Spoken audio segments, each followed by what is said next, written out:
اسرائیل کی آبادی اتنی کم ہے اور ان علاقوں میں پھیلی ہوئی مسلمانوں کی آبادی اتنی زیادہ ہے کہ اگر ان علاقوں میں یہودیوں کی کثرت ہو تو اگر آج سے ایک ایک اسرائیلی عورت 100 بچے پیدا کرے اور مسلمانوں کی ایک بھی بچہ پیدا نہ ہو 100 سال تک، تب بھی جا کر مسلمانوں کی آبادی کا ریشو بڑھا ہوا ہے، ان کا ریشو کم ہے۔ ایسا کیسے ممکن ہے کہ ان تمام کرۂ ارض کے اوپر مڈل ایسٹ کی لاکھوں کروڑوں کی زمین، صرف ایران کی آبادی 8 سے 10 کروڑ ہے،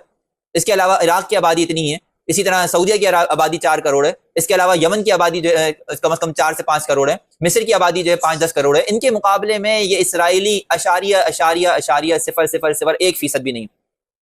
تو اگر ان علاقوں کے اندر گریٹر اسرائیل بنے گا اور اس کے اوپر جو ہے یہاں پر جا کے یہودی کثرت ہوگی تو اس کا ایک ہی حل ہے کہ آج سے ان کی ہر عورت 100 بچے جنے اور مسلمانوں کا ایک بھی بچہ پیدا نہ ہو۔ حالانکہ معاملات اور حالات اس کے برعکس ہیں، دنیا میں ہر لمحے مسلمانوں کی تعداد بڑھ رہی ہے، یہودیوں کی کم ہو رہی ہے۔ یہ سمجھنا کہ گریٹر اسرائیل بنے گا اور اس کے لیے اسرائیل کی بنیاد پڑ چکی ہے، یہ بالکل فضول اور لغو نظریہ ہے، یہ بالکل ایک خیالی پلاؤ ہے، حقیقت کے اعتبار سے یہ قابل عمل ہی نہیں ہے۔